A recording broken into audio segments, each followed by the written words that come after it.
Welcome, everyone. So I'm Nathalie Ferrier. I'm the gallery director at Cape Cod Community College. I want to thank you so much for joining us today. I see that amazing crowd. Higgins Art Gallery is here to welcome you during this difficult time of isolation. Our next exhibition will be a group show called Shoulder to Shoulder. It will include works made by Cape Cod Community College art faculty members and by their invited guests. We will have a Zoom event for Shoulder to Shoulder at the beginning of December.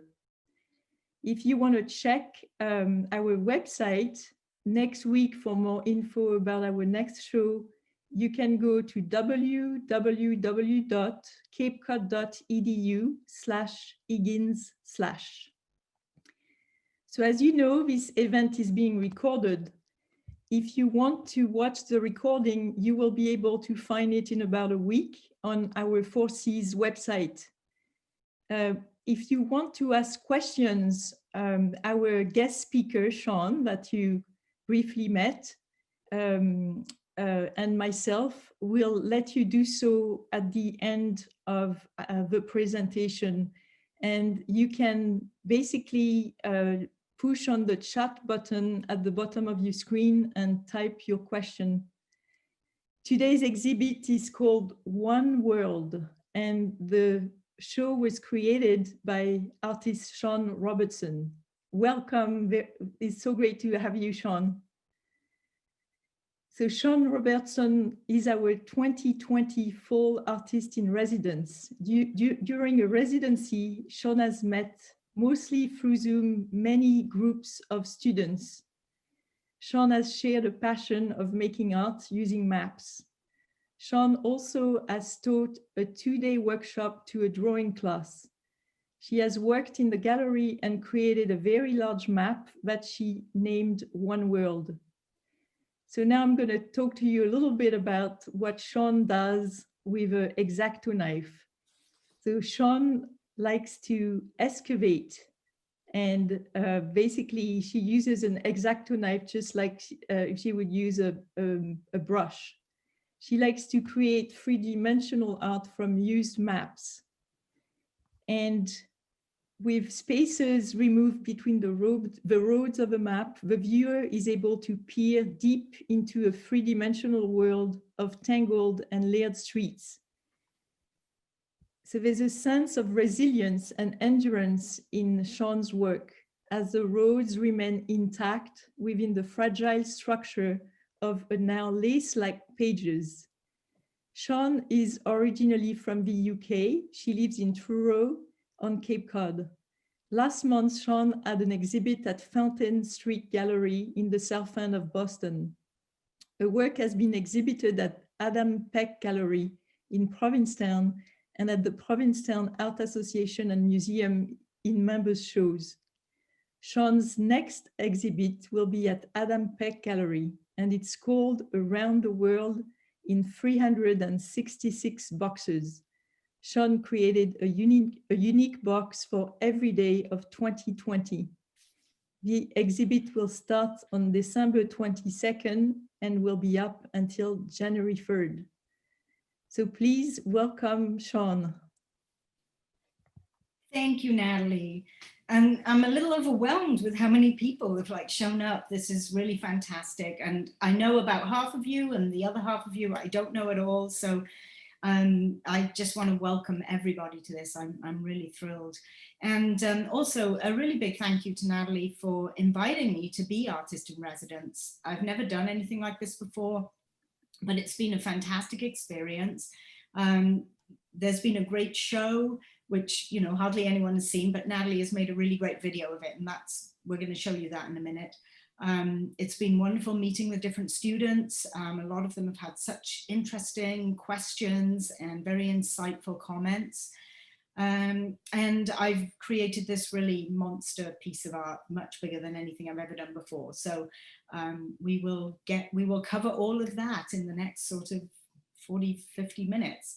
But we're going to start with a video that Natalie created it's a really good introduction to me and my work, and also to what I've done at the Higgins Art Gallery during this last 3 weeks. So after that, I'm going to show you a slideshow of sort of history of my work, evolution of it, and kind of why I love maps so much. And then we'll do the Q&A at the end. So if you have any questions while we're going along, just type them into the chat at the bottom and Natalie will read them out afterwards. So.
So I've always loved maps since I was a really, really young child.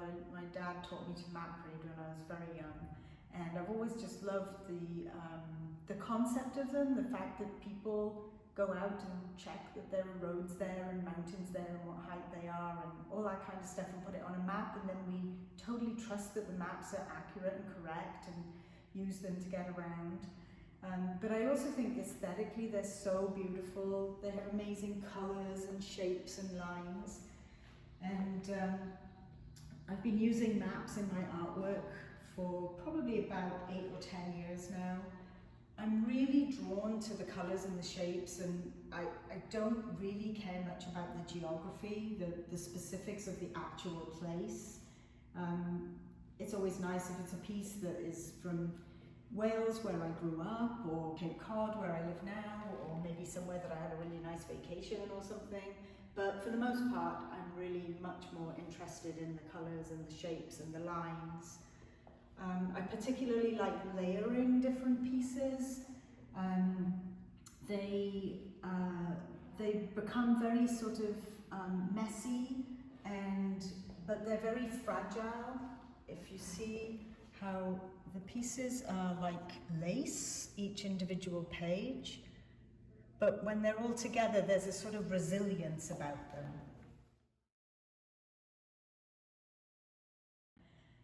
So it's kind of unusual for me to make a piece that is related to like the times that we're living in or anything like that. But this piece, which is called Atlas of the World, is very much part of what's going on now. I'm really interested in the idea of quilts, and there's a big tradition in American history of women making quilts in the evenings, and everybody just sort of wrote them off as like, you know, arts and crafts projects. But in fact, these women were making amazing pieces of art with an immense amount of historical reference in them, and that's always really inspired me. So this piece is about how the whole world was in the pandemic, and it's made from a 1909 atlas, which I was really drawn to because it survived 2 world wars, it survived the 1918 flu, all kinds of generations of kids have been using it, you know, to learn about the world. I tried to get as many countries in it as I possibly could into each patch of the quilt. The center of it is Cape Cod, where I live, and just to the right of that is Wales, where I grew up, right here. But I tried to get as many countries and as many areas of the world as I could in there. And then the jar at the bottom here is, it's all the offcuts, all the pieces that I cut out of it.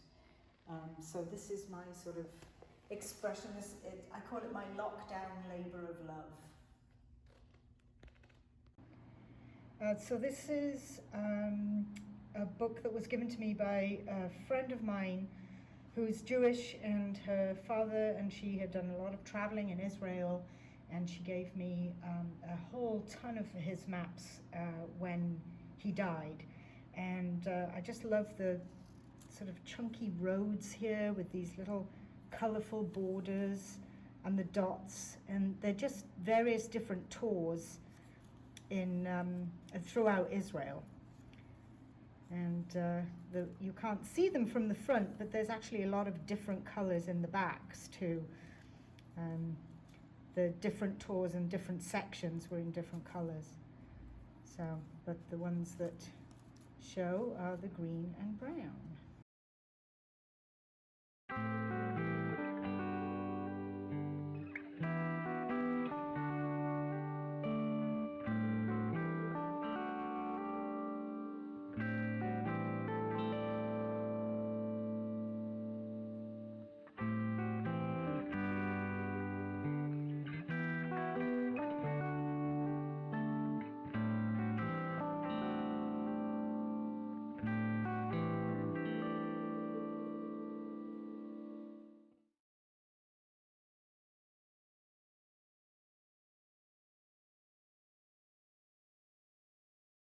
So one of the most exciting things about this residency for me is the opportunity to make something really big, much bigger than I could ever make in my own art studio. So I'm creating a map that is about 8 feet by 11 feet. I was struck by the idea that roads connect us and borders divide us. So I've cut hundreds of roads and borders and rivers and railroad tracks and anything linear from dozens of different maps. And I'm gluing them on to this map in one continuous line. The idea being that the one continuous line connects us all, but doesn't divide us because you can move around.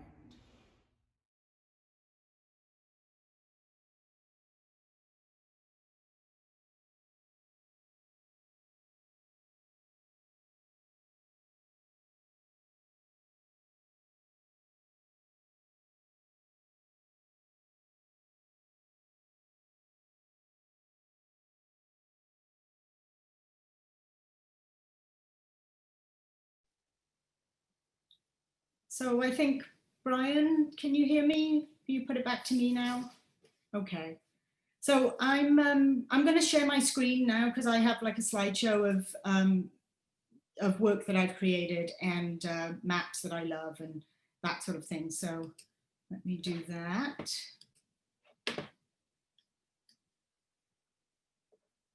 Thumbs up, can you see it? Okay, more than just Natalie can see it, I hope. Okay, good. Okay, so as I mentioned in the video, my dad taught me to map read when I was a very young child, and before I could really read the words, I could understand all the symbols. And so I've always been fascinated with maps ever since then. These maps here are from, the top one is a 1974 map, and the bottom one is a 1983 map. And I grew up in this village here, Castle Morris, but I always knew it as Castle Morris, all one word. And if you notice in the later map, they've changed it. So I don't know who goes out and checks these things and makes sure that they're accurate, but somebody did. And I just love that about maps and how they change from printing to printing, depending on what has happened.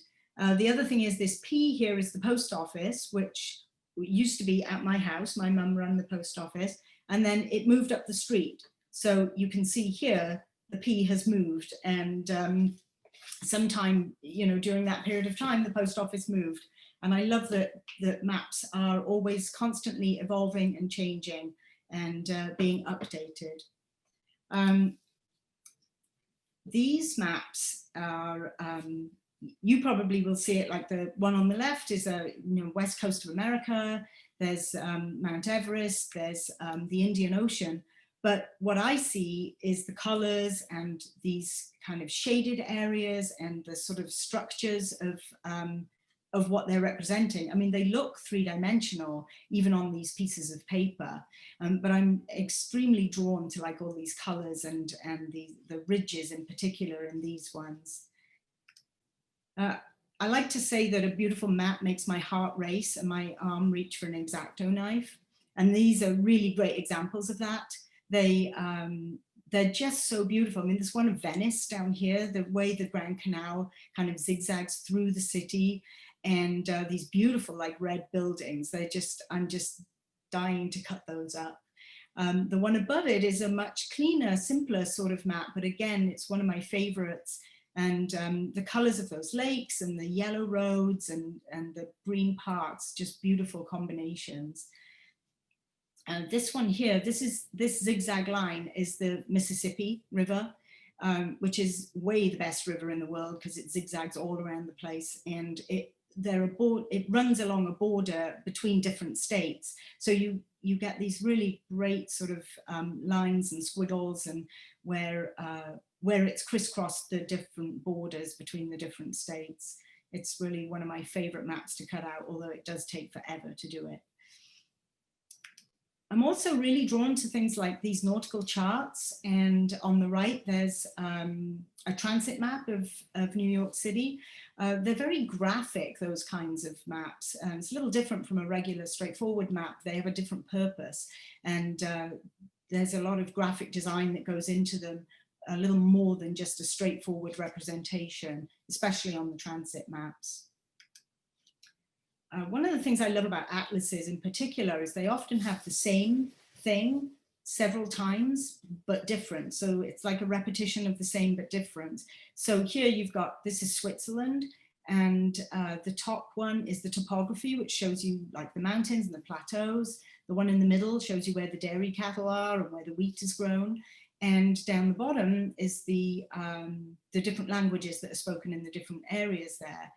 So they're all the same size, they're all the same shape, but they're all a little different. And I just love how that, you know, how that works out in atlases in particular, how they show you those things.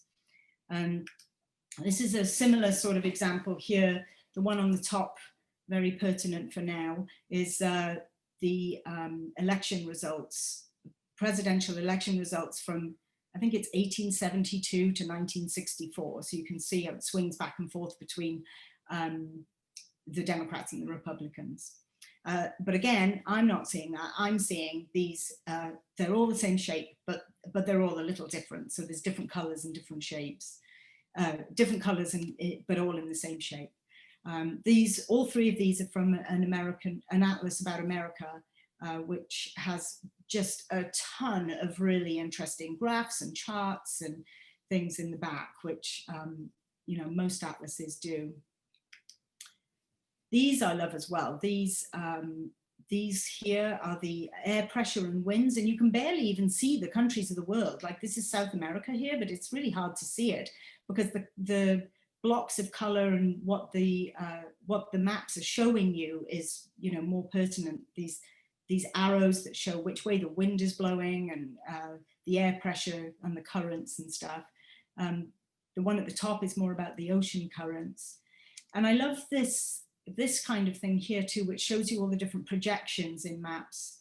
It's an ongoing thing. I mean, the world is an enormous sphere, and you're trying to put it onto, you know, a very small flat surface.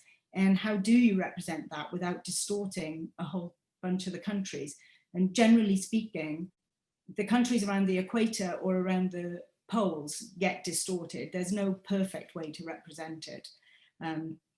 So there's always ongoing discussions about how to do that.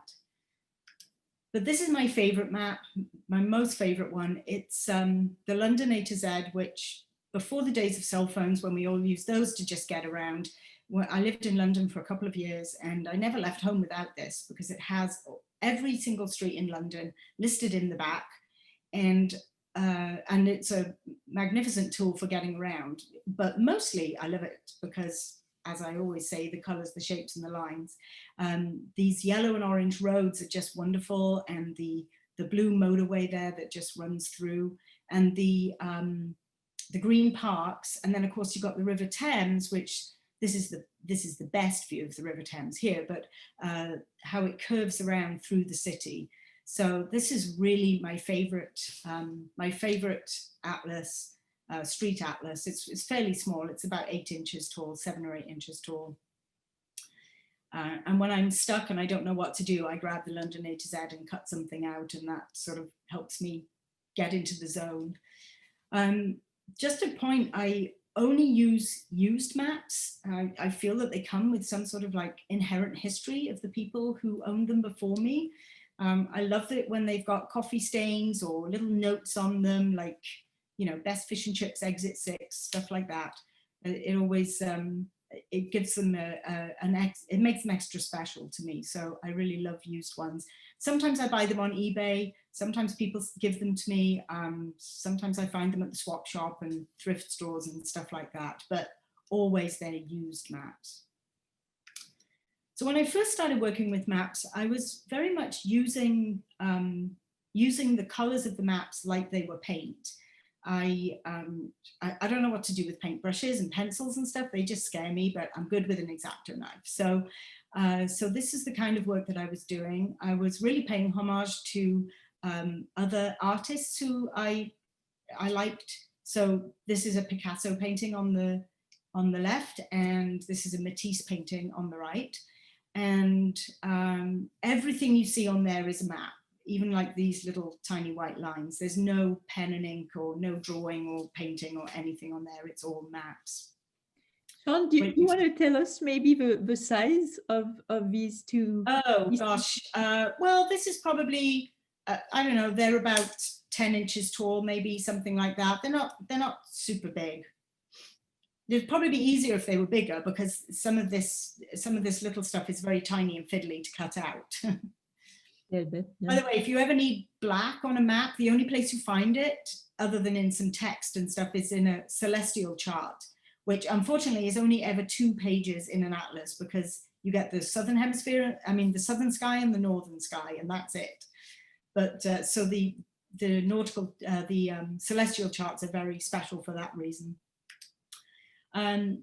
These pieces here are the same sort of principle as the previous ones, except now I'm sort of doing my own designs of them instead of copying, you know, famous paintings. I just want to point out a couple of things, like this guy's shorts here. These are trenches in the Pacific Ocean, and what I like about them is they give it a 3-dimensionality. They look like creases in the shorts, and it makes them look much more 3-dimensional than if they were just sort of a flat plain blue. And again, with her dress here, you can see like the shading here in the ocean really gives a lot of depth and three-dimensionality to the piece. Generally speaking, I'm not interested in the geography. I really don't care. I really do just look for the colors and the lines. But sometimes, occasionally, I do make work like that. These were a series of tiny little pieces that I did. They're about 3 inches tall. And I did like several hundred of these, maybe about 300 of them. And the geography of the map part is very, very important in the composition of the whole piece. So for example, this one here, you've got Margaret Mitchell, who wrote Gone with the Wind, which was set in Atlanta. And then the story on the back, the 6-word story on the back is a quote from the film. So obviously that was very specific to Atlanta.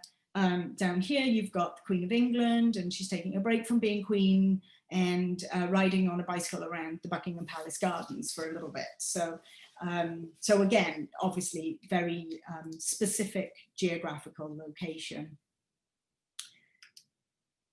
I began to move into using vintage photos and vintage postcards and sometimes some magazine clippings in what I call my short stories series.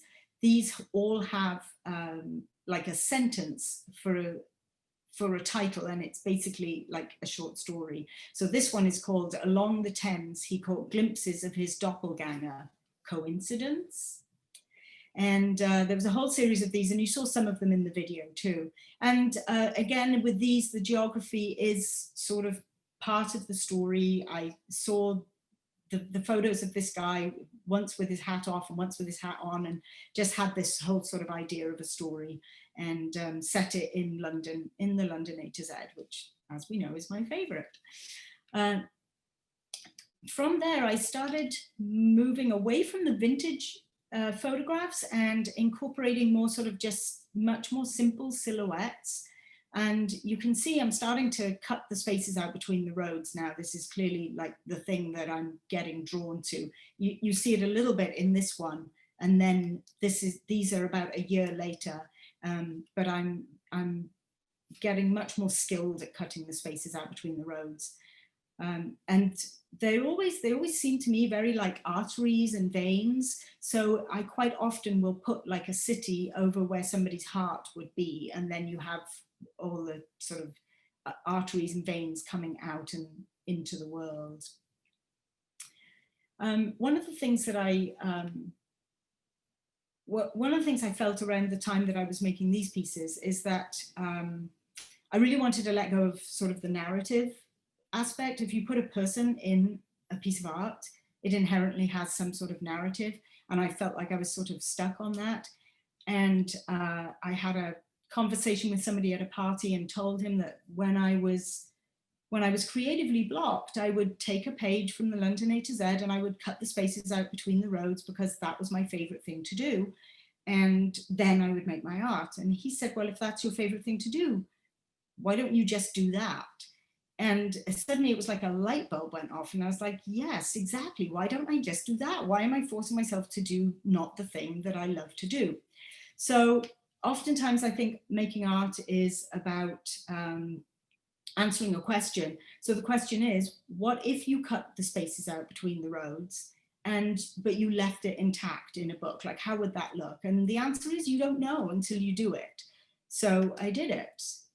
So you saw some of the books in the video and where I was lifting the pages up. So the spaces are removed. And in this one, you can see I've just left the yellow and orange roads.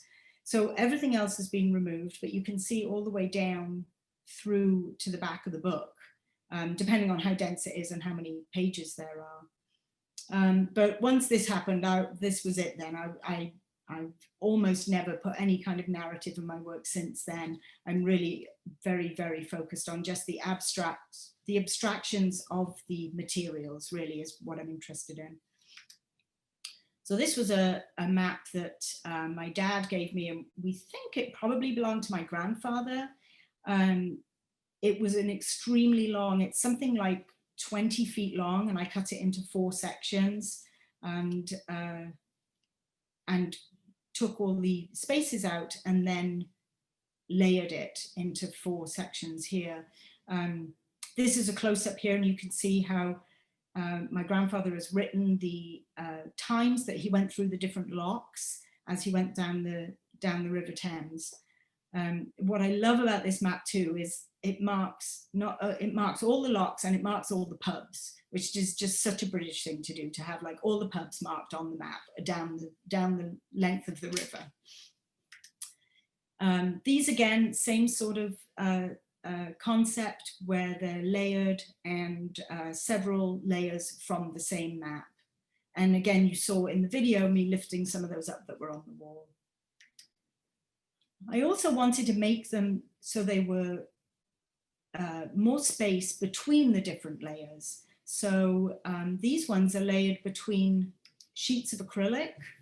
And again, you saw several of these on the pedestals in the Higgins Art Gallery show.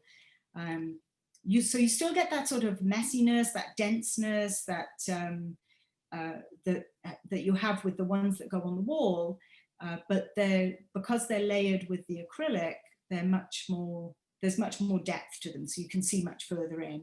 I always feel like this one feels very watery. It seems like there's, you know, it's like sort of seaweed and tentacles and stuff like that in the ocean. These are, instead of cutting the spaces out between the roads, these are the roads cut out and rolled up. In reality, they're about the size of a golf ball. So what you're looking at here, if you're looking on a full-size computer or laptop, they're looking much bigger than they really are. There's about 150 feet of road in there, just glued together and then rolled up. There's nothing else inside. I didn't roll it around anything. These 2 pieces are my favorite pieces of art that I've ever made, even though they're so tiny. I talked about this piece in the video, and as I mentioned, it's extremely unusual for me to make anything that sort of, you know, has some sort of like message or something that I'm trying to say. But this year, you know, I think everybody's been doing things that are different for this year. So this was a piece which, you know, I did talk about in the video. This piece here is hanging in the Provincetown Art Association and the Pilgrim Monument have a juried show that is up in connection with the 400th anniversary of the Pilgrim's Landing, which was the 400th anniversary was yesterday. And this show was supposed to run all this year, but now it's going to run all next year. So it's called, this piece is called This Land is Their Land. And obviously it's based on the American flag. And then in the close-up, you'll see these are Native American reservations, which I sewed onto the fabric in the place of stars, where the stars would have been. And this piece here is another one that sort of has a message. This is called Unpaid Labor, and it's based on the sort of history of slavery in America and how so much of America was built by the forced and unpaid labor of African slaves. This was created for a show that was at Rice Pollock Gallery in Provincetown that just finished, and it's going to be in the show, the next show at the Higgins Art Gallery that Natalie talked about at the beginning, which is called Shoulder to Shoulder. On a much lighter note, one of the things that I've been doing this year is creating a different piece of art every day. I'm just going to go to this one so you can see the scale of them. They're 3.5 inches square and about 1 inch deep. Again, I was really creatively blocked at the end of last year, and I just felt like I needed a project to sort of snap me out of things. I love daily art projects because they force you into making something every day. And if there's going to be 366 of them, then they don't all have to be a masterpiece. So you can really play around, you can experiment with different ideas. You can, you know, pursue specific ideas that you're drawn to and make several like that. You can do one and then think, well, yeah, I'm not doing that again. So there's, it's just really such a nice variety. And as Natalie mentioned, I'm going to have a show of these at Unpaid Gallery at the end of the year. I'm sort of taking over the gallery, and I'm going to lay the whole thing out like a calendar. And we'll have all 366 of them starting on December 31st. So you can stop by and see them, and you can see me making the last few while during those last few days in December. I just want to mention a few other artists who use maps in art. I'm by no means the only artist that does that. This artist, Claire Brewster, she laser cuts birds. And if you'll notice here, she's got like pins that hold them against the wall. So you get these really fantastic shadows. And then she does these enormous installations with them. This was one of the biggest ones that I could find an image of, but I've seen ones where they're like all the way up walls and across ceilings, and just really very dramatic installation work that she does with her birds. Shannon Rankin, who I think might have been a fellow at the Fine Arts Work Centre. I may be confusing with someone else, but I heard an interview with her once and I'm pretty sure it was her. So she also does these big installation pieces. I'm just going to flick quickly through so you can see they're all made up of these circles, which I believe are about 3/4 of an inch, maybe an inch in diameter. And coming out, you can see how she's arranged them in this really very specific pattern that's make this huge circle. It's called 5,000 seeds. So I'm thinking maybe there's 5,000 circles in there, but I'm not positive about that. Chris Kenny, very similar to what I do in the sense of being focused on colors and very specific parts of the maps. This one, obviously, lots of reds and oranges, cut from all kinds of different maps. And this one, roads just glued together, I think, and then put in this sort of zigzag design. Doug Beebe, he calls his series Erosion, and he cuts spaces, he cuts areas out of the maps, but they're not specific ones, they're very random. And underneath there's another map behind. So I think these are his sort of commentary on erosion and climate change. I like this one where Ed Fairburn, he also cuts some of the spaces out between the roads, but incorporates pen and ink into the work as well, making drawings basically. So I think that's interesting. I like how he's done this sort of shading, this sort of crisscross shading down here around the neck. And I actually used to live in Bristol, so Bristol Temple Meads there, the station. So always a little soft spot for something if it's made from a map that I'm familiar with. These are a couple of artists who, they don't use maps in their art, but they create maps. So Paula Schur, she's really known for doing a lot of research into specific demographics and geographical areas, and then creating maps out of them. So this one is the median home prices across America, whatever time it was that she made this map.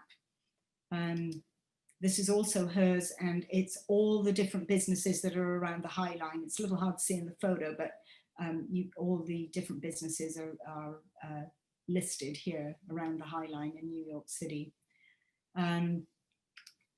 Barbara Mcfarlane, she makes her own paper, and these are enormous. Barbara's work is, many feet long, but just beautiful. And she paints every single block or every single building. In some cases, it depends which city she's doing. So I believe these are every single building.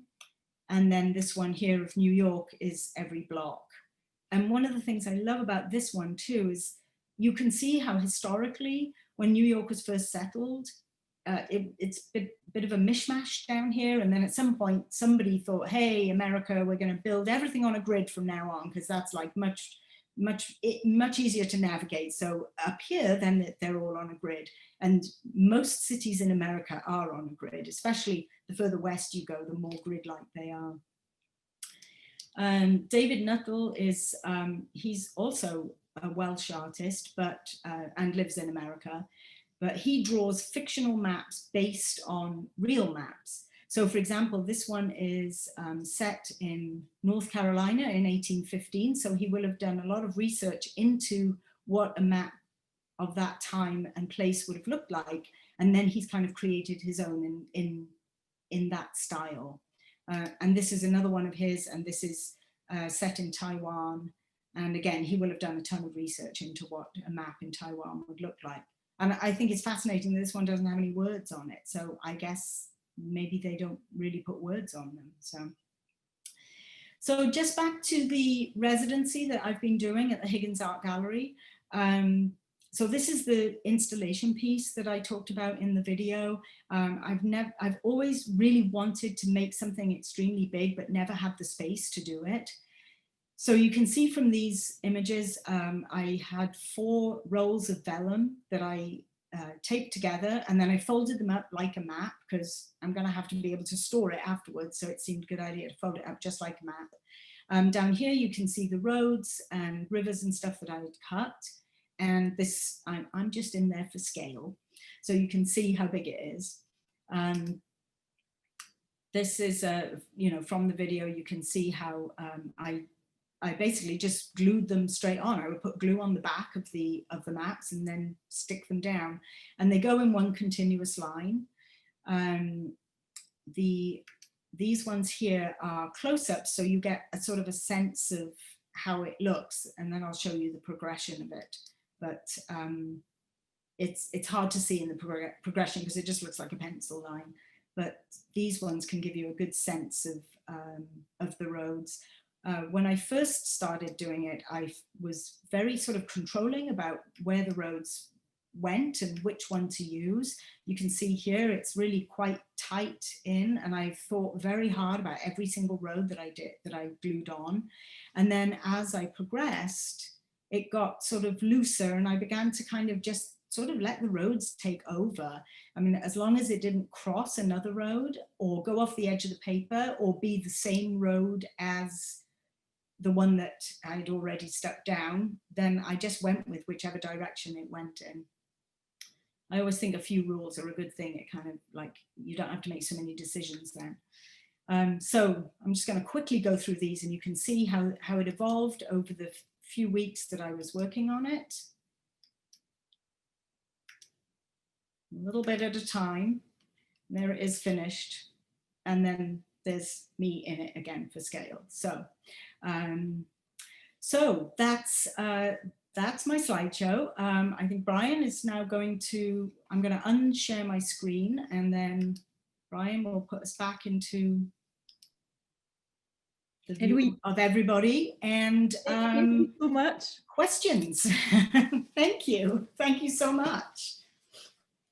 So I'm not sure if people can hear me. Can you hear me, Shawn? I can hear you, yes. Can everybody else hear? Thumbs up, anyone? Can you hear Natalie? Yeah, so okay, good. We have some questions for you. Okay.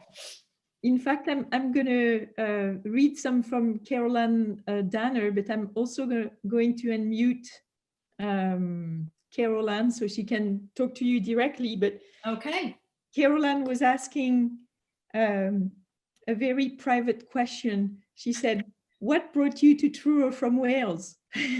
Oh, love. Love of person and love of place. Oh.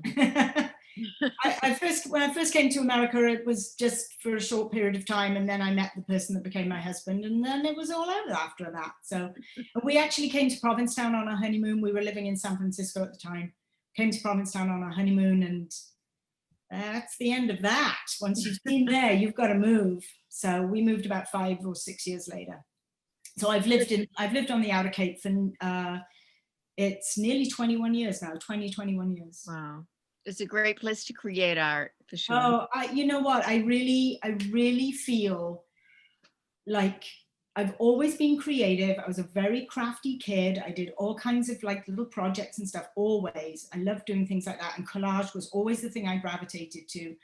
But I really don't think I would be the artist I am now if I hadn't moved to Provincetown. Because when you go to like the Provincetown Art Association and you see a members show and there's like names of people and you're like, I know that person, like he pours beer in that bar, or she sells t-shirts in that shop next door or something. It's like, I know these people, they're regular, ordinary people, and they've got pieces in this wonderful institution. And that was really, you know, that was it for me once I realized that there are openings, and you can do that.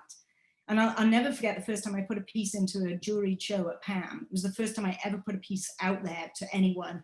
Honestly, I thought I was going to throw up when I put it in, and I didn't get into the show, but it was the start, and I was off then. And now I've put something into every single PAM juried show, or members show, not just juried, open or juried since then. So that's like, it's, I don't know, 12 or 15 years now. So we have another question from Sky Green, and I'm unmuting Sky, but it's a technical question. She asks, what does Shawn do if she makes an error in cutting? Does she go with it or start over? Well, it sort of depends where the error is. Sometimes I repair them with like a little tape, just a tiny little bit of Scotch tape to sort of hold it together.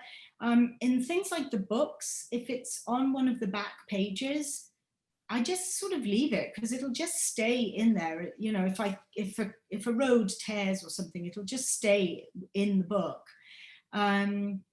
So it kind of depends. It kind of depends what the error is. I mean, sometimes you just cut through something and then you think, oh, I wish I hadn't done that, but it's too late and it's done. And I don't know, you just have to live with it sometimes.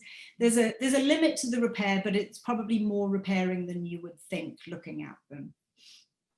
Does that answer your question, Carol? That's in fact Sky Green and Sky, yeah. Maybe Brian can help me to unmute Sky, because I did try to unmute her, but where is Sky? Sky is unmuted. Okay. Hi, Sky. There's too many people here. I don't think she's on my screen. Anyway. So then we have another question from Leslie Ann Kent. Leslie. and I'm going to unmute her, or Brian can do that. Do you have a clear picture in mind when you start, or do you discover it as you work? That's the question. Yeah, great question. Mostly discover it as it depends. If it's one of the ones like, say, the books or the ones that were on the wall that are all sort of lacy and messy and that kind of thing, those ones, you don't know what they're going to look like until you've done them. And sometimes the ones with the books, if I'm going to do all the pages, then I do all the pages. But the ones on the wall, sometimes I'll think I'm going to do, say, 6 sheets, and then maybe I like the way it looks after 5 sheets, or I don't like it after 6 and I do a few more sheets, or that sort of depends. With things like the 366 boxes, those ones I have a little bit more of a clear idea of what I'm trying to do before I do it. But there's always still surprises, like the roads don't go quite the way you expect, or the colors are different, or something's longer or shorter than you were thinking, or I don't know. There's a big element of the materials taking over, and that's the fun of it, really. That's the surprise.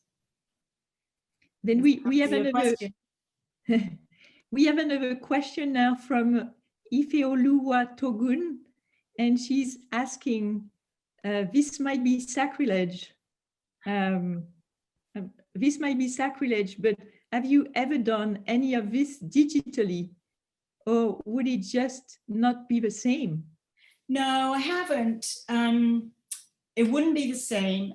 For me, the whole reason for doing it is the visceral feel of the knife going through the paper. I just love, I can feel the sound of it, if that makes any sense. I know I can't hear it because I always have the radio on in my studio, so it's not possible that I can hear it, but I can feel the sound. It makes this little sort of crunch as it goes through the paper, and it varies a little depending on how old the paper is and how thick it is.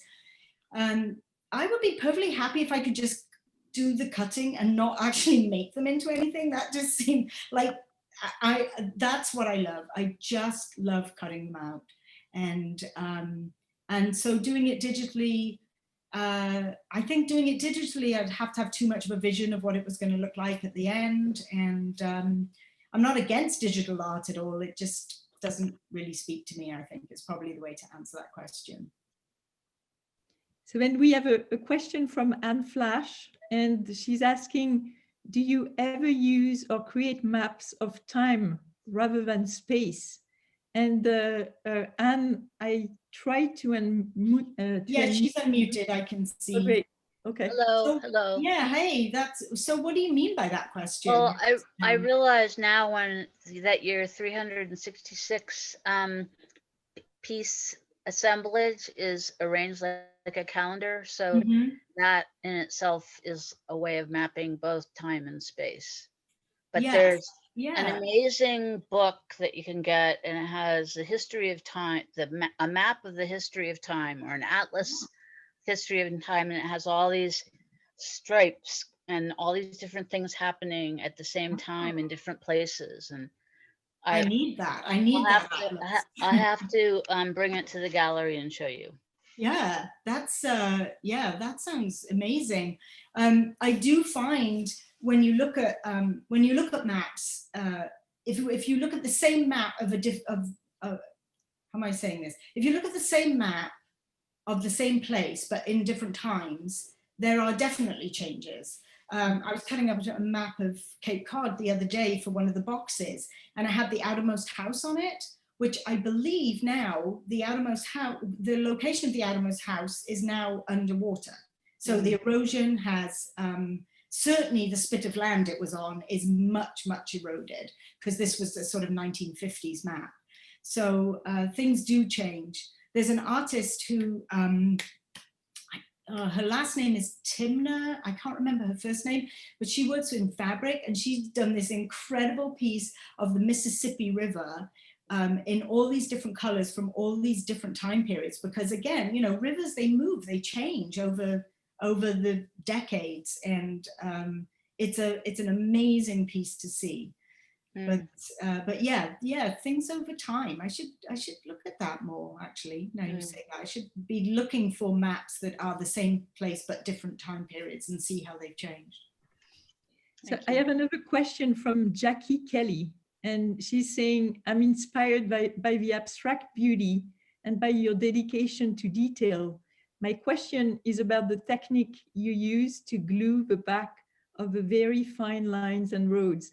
And several people have asked also about how you do that, how you cut such a very thin roads or rivers or whatever it is, and how do you basically glue those things or cut through a book. So several people have asked that question. Sort of technical things. So, so the cutting of the, when I make the book, I put the cutting board behind the sheet. I could put the cutting board behind the sheet I'm cutting, and I started the back of the book. So all the uncut pages are on the left, and because I'm right-handed, then I'm cutting the one on the right. And then when I finish cutting that page, I pick up the cutting board and put it on top to protect it, and then bring the next page over and cut that one. So that's how I cut each page without, you know, cutting into the ones below. As for cutting out the roads really thin, there are roads that are too thin to cut. That's definitely, and I've done it enough now that I can look at them and say, nah, that one, it's just not, I'm not going to be able to cut it. It's just a matter of practice, really. I noticed that I move the map, the piece of paper that I'm cutting, I move that a lot more than I move my hand. It's sort of important to have your hand in a comfortable position. So I'm always moving the paper more than I'm moving my hand. I mean, I move my hand along the road and then I'll turn it around because it's gone around a corner or something like that.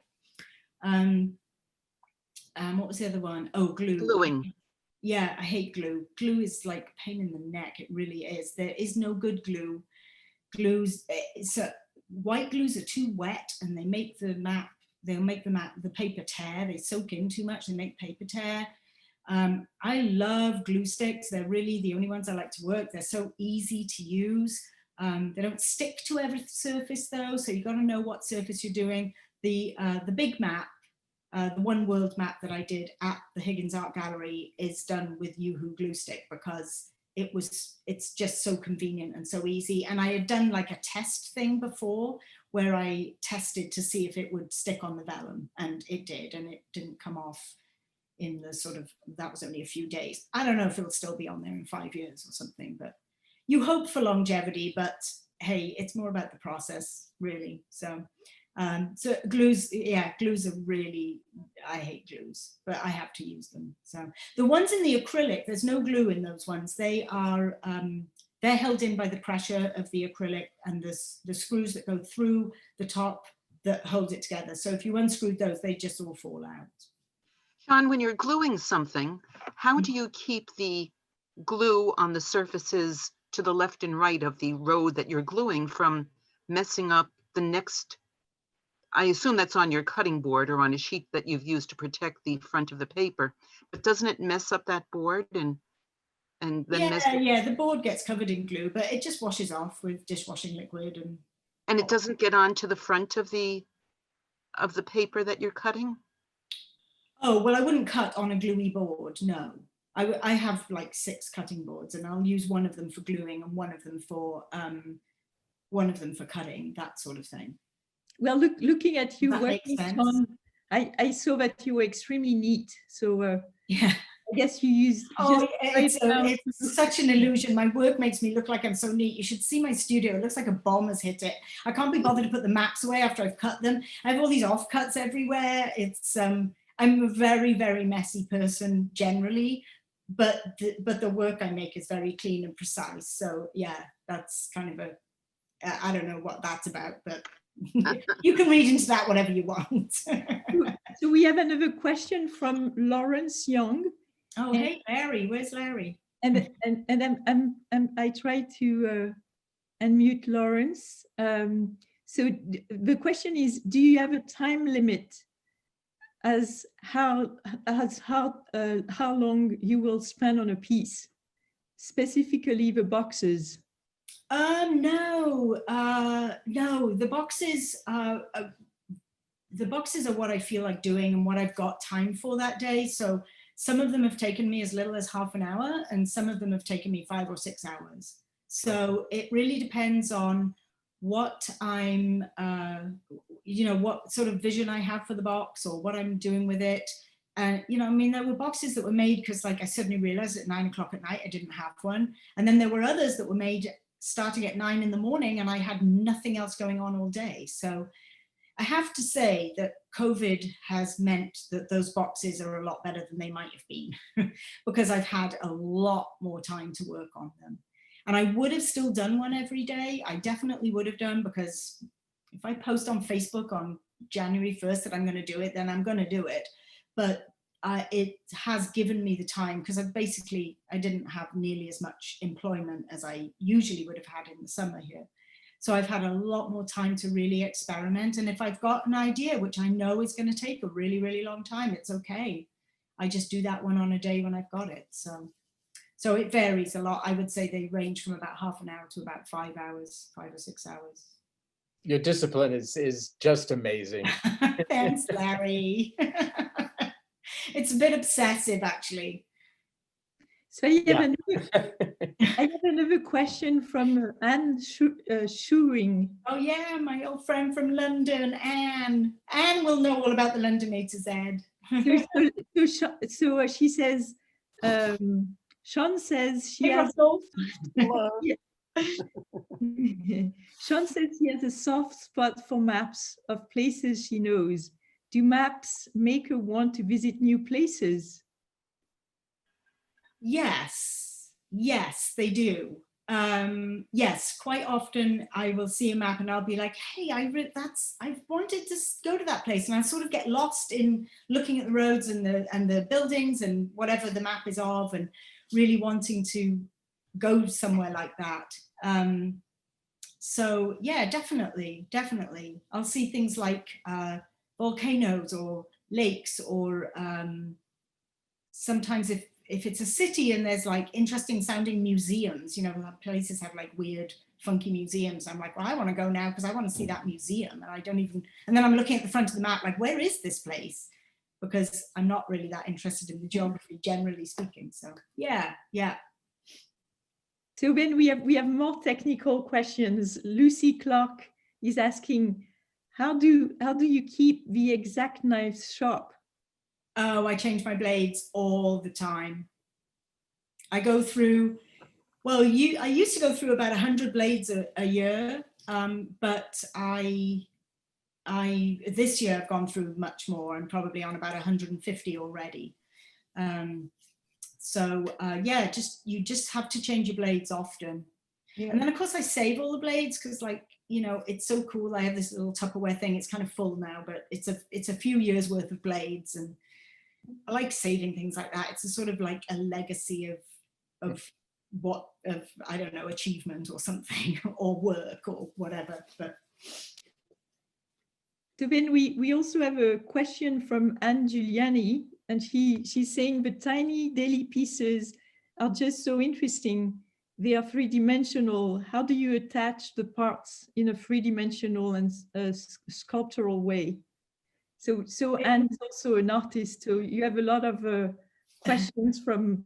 Yeah, no, I'm so thrilled at how many other artists have joined. Which pieces is she talking about? I think she's talking about the boxes that are 3D. Oh, yeah, there's to unmute Anne. Yeah, there's a lot of different ways that I attach the maps into the boxes. So mostly it's glue, but I love map pins. Like there's red map pins. If you remember the slides I showed, one of the boxes there was these like strips of black road. It was like Route 7 in Connecticut or somewhere, and I just pinned them all. I put foam core in the back. Foam core is a great thing to have. I put foam core in the back of the box, and then a red map pins across the top, and so they add like another element of design to it, the map pins. So yeah, it's usually glue or map pins. Sounds so fascinating. I don't know if you can hear me. I can hear you. I can't see you. You must be on a different screen. I couldn't get I know I look like hell, but I mean, I couldn't show myself. Oh, Zoom is so flattering to all of us. You know? Really? I tried to make my face seen, but I couldn't. But anyway, I really have enjoyed it so much. And another question I had in reference to those boxes, they're just so fascinating. And they must have an extra amount of support to them in order to protrude out, don't they? So you have them attached to the foam core in the back of the box, but they have to have the body. The boxes themselves, you know, if you go to a jewelry store and you buy like a bangle or something, and it comes in like a little sort of cardboard box with like a piece of sort of soft stuff in there.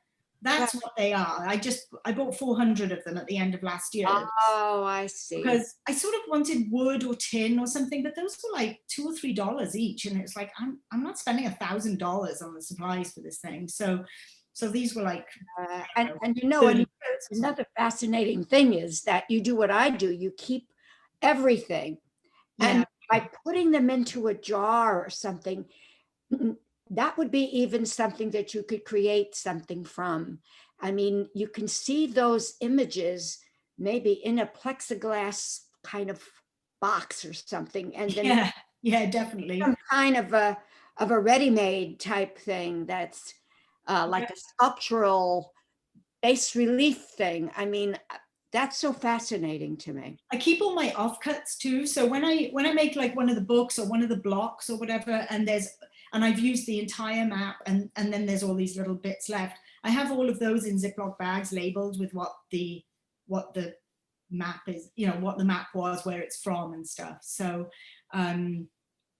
I don't know why I do that exactly, but I keep them all separate. Because they're beautiful. It's They're beautiful. beautiful, and I think that sometimes I don't know. One day I'll have like a big giant installation retrospective thing, whatever, and there'll be a giant pile of all my offcuts, or I'll pin them all along the wall or something, and so even look at the labeling, or I don't know, something. Because I've been experimenting with encaustics too. Uh-huh. And I'll bet you down the road, I'll probably wind up doing all those little ready-made things that I've been collecting and utilize them in some way within an encaustic. Great. So, I mean, I never like to throw out anything. I think it's because my mother and father, I was brought up in the Depression era. So that ages me, I know, but that makes you realize that everything has a value to it. Everything is important. Yeah. It should be left aside, you know? So we have a question from Nikki Skinner, and he says, do you dream about cutting maps? Not when I'm asleep. But if I'm like, on the bus or something, I'm usually thinking about it, yes. But yeah, not really when I'm asleep. I don't. And so I'm thinking that Jane had asked a question. Yes. Jane said she saw you on Monday delivering a piece at PAM. Yes. Is that Jane Lincoln? Yeah. Oh, Jane, I'm so glad you're here, really. Let me unmute. Jane is an amazing, incredible artist who is so inspiring to me. Also doing daily quarantine, amazing thing, shapes, colors, fantastic. Check her out. Yeah, I think Caroline, you had another question. I'm not sure. I guess you're on mute, Caroline. You had a question about Salamanca. Oh. You said that you wonder, if sometimes Shawn makes special projects about places that are special to people. Well, does she mix and match locations, or is each piece its own place? Oh, yeah, that's like a little bit against the rules, I think. Well, so it depends. So the blocks, definitely not. That would be all one map, and the books and the things that are on the wall that I was lifting up in the video. Those would be all one map. And the reason for that is that, they're going to work better aesthetically because they're going to have the same, colors and the same scale and, that sort of thing. So that's quite important. In the boxes, yes, I would definitely mix them up. I mean, again, the boxes, there's 366 of them. It's a chance to experiment. They don't all have to be whatever rules I've had before. The boxes have 3 rules. There has to be some sort of map in them. They have to be 3-dimensional. And one of the reasons I did the boxes project is because it occurred to me at the end of last year, it occurred to me that I make 3-dimensional work out of a 2-dimensional representation of a 3-dimensional world. And that just sort of like, whoa, what's that about? I need to explore that more. So that's where the boxes came from. So they have to have something from an atlas or a map in them. They have to be 3-dimensional and they have to fit inside the box so you can put the lid on it. Mm-hmm. So that's my rules for the boxes. Mm-hmm. So those I would combine others. Although having said that, I don't know that I actually have combined any of them. Now I think about it, I'm not sure I have. I think aesthetically, I just stick to, it's going to have whatever colors and things have already been decided on by the graphic designers that make them. Yeah, so I guess the question from Marianne Kinzer was a little bit similar to your answer right now. She asked, what is the relationship between these layers you use? So basically most of the time, you work with a book, and then what is really fascinating is that you cut through the very first page to the very last page of that map.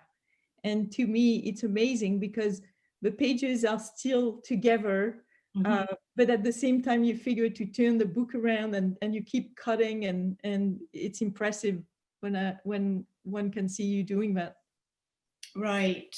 I have not recently, but I have in the past posted some time-lapse videos on Facebook and Instagram of me cutting up some pages, and it's pretty cool to see because there's like an hour's worth in like 20 seconds or something, so it goes really fast. So I think there's also another question from Paul Keane. Oh, hey, Paul. And Paul is here, and I'm going to unmute Paul so that maybe, Paul, you can ask your question directly to Shawn.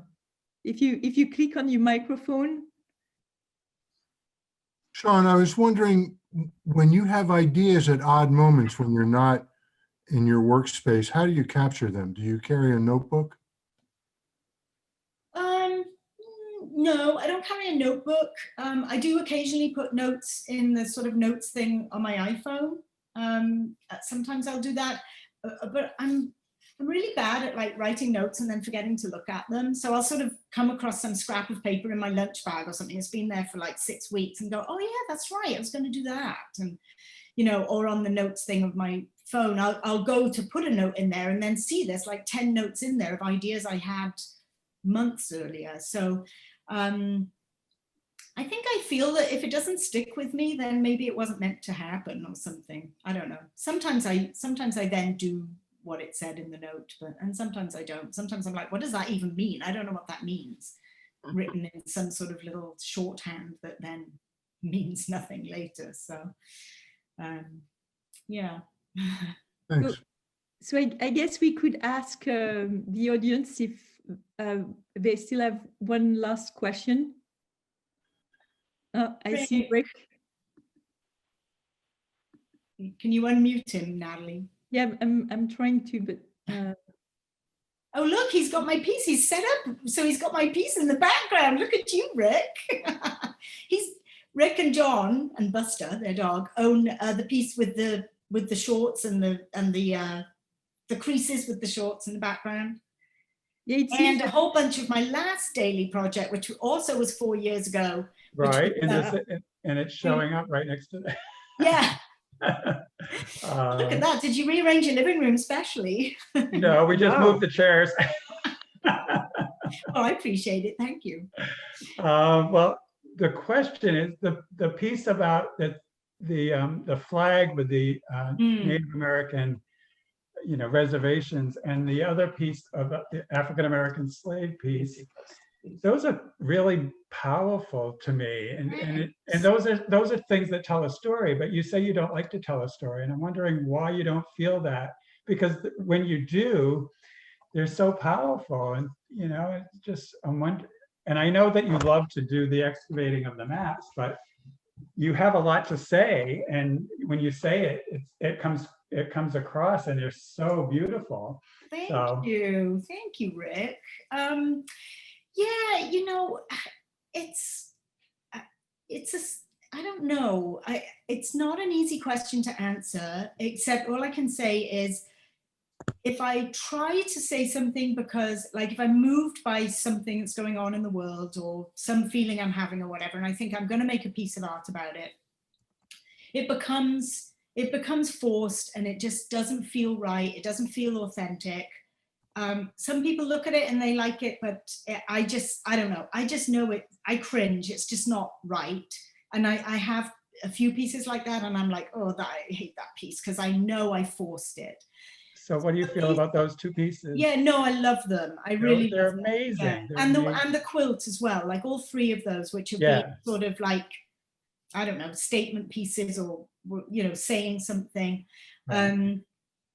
But I think what I would say about all three of those is that when I heard about the thing that made me, they're all in response to either a show that was happening and that I was invited to be part of, or one of my art heroes, I have many art heroes, or one of my art heroes put a call out on Instagram for something, and that's what the quilt came from. And as soon as I heard it, I was like, I know exactly what I'm going to do. And I just sort of mull it over for a while and find the right materials for it. But I sort of have like a, yes, I know. And so if that happens, then it is authentic and it comes from a place where it is, you know, true and real, and I feel it says whatever it is I'm trying to say. So it just doesn't seem to happen very often. And then all of a sudden this year, I mean, 3 times this year. So maybe it's a change in direction. Maybe I was too scared to do it before. I don't shy away from it deliberately. If there's something that I feel I'm trying to say and I want to say, then I'll do it. But usually I'm just about the colors and the shapes and the lines, which is really, well, just, you know, from my perspective anyway, those, you know, all 3 of those are beautiful. And Thank you. Just by looking at them, you can tell what's being said, and you know, and you're a very, you know, deep person, you know, and it comes across in that form. I mean, the circular piece, what's the name of that piece? It's called Unpaid Labor. Unpaid Labor. I mean, that is amazingly powerful to me, you know. Thank you. I don't know if the show is, it was sort of a virtual show, so it may still be on the Rice Pollock website. But there's a statement that I wrote about it too, that was part, like Marla, who organized the show, who's the director there, Marla Rice, she had all the artists who were part of it write a statement, and she felt the statements were as much part of it as the actual piece of art. So thanks for including all of those in this presentation, because I probably wouldn't have seen them otherwise. Right, I know. Well, all these things seem to be online. I mean, the one at the monument, I don't know if that's online actually, but you can, I mean, it's going to be up all next year, so. Well, I would like to, there's one more interesting question that I hope we have time to answer to. It's from Ifeoluwa Togun, and she says, have all the maps you've worked with been geographic maps? The picture on Tilden Bryan's screen reminds me quite a lot of a neuronal map. It would be fascinating to me to know your process, what kind of process you could apply to a neuronal map. Yeah, yeah, that's interesting. So I'm assuming you mean actually cut out, like, you know, a map of veins and arteries and stuff instead of a map of roads. So Ifeoluwa, I think you are on mute. So if you don't think they're on my screen. Yeah. Can you hear me? Oh, yes. Hi. Yeah, Hi. I can hear you now. I can see you. Hi. So sort of, but rather than the arteries and veins, that would be the brain itself, but rather the connections between the neurons in our brain. So you can Google it and you'll see these really fascinating pictures that depict how the 100 billion neurons we have are connected to each other. But just like with a lot of the things that you've shown, there's obviously a lot of detail if we're talking about that many neurons, but it does contain these spaces that you talk about cutting out. But you always sort of see it in this sort of 2-dimensional space. And what I was thinking was it would be fascinating to sort of see it the way that you've created a lot, like the one that I'm looking at right now on Brian's screen. If you did that with a neuronal map, it would really, really pop. Yeah, you know, that's an interesting thing, because in essence, it is the same as what I do now. But I don't know. I think I'm about the maps. I think it really needs to be, I think there's something about the maps. I'd have to look at them. I'd have to see a page, you know, a piece of paper with them on it to see if I was driven to cut them out. I mean, I really do see these maps and I'm like, I just have to grab my knife and I have to start cutting it. And the one that you're looking at on the screen there, that is Freeways of Britain. So the blue turquoise line is the freeway, or the motorway as we call them now. And the white dot is the exit, and the black lines are the roads going off to the different cities from the exits. So yeah, I love that one. But yeah, that's, I don't know. I don't know if I would do it. I think it's got to be about the maps. My gut is telling me it's got to be about the maps. But hey, you never know. It could happen. I could see other things I want to cut up, but I have yet to find other things I want to cut up. Well, thank you so much. I want to thank everybody for coming. I see a lot of very dear people who have come today, and a lot of support from the college and a lot of support from our community. So I would like to thank everyone very much. I also want to thank our technician, Brian Rice, and the Tilden team. Thank you so much for making this happen. And also, mostly I want to thank Shawn for sharing your passion with us and with our students, and inspiring our students with your art making. So we'll have another event in about a month, and I hope you will be able to join us. That will be for our faculty show, and I believe it will be the first week of December. So I hope you stay safe, and I will see you very soon. Thank you, everyone. I so appreciate it, and all the questions. It's really, this has been a great time. I was so nervous, but you guys just put me all at ease. So thank you. And this is being recorded, and it will be archived on their website. So if you know people who might be interested in seeing it, you know, if you go to the 4Cs website, you know, in a week or so, it should be up there. So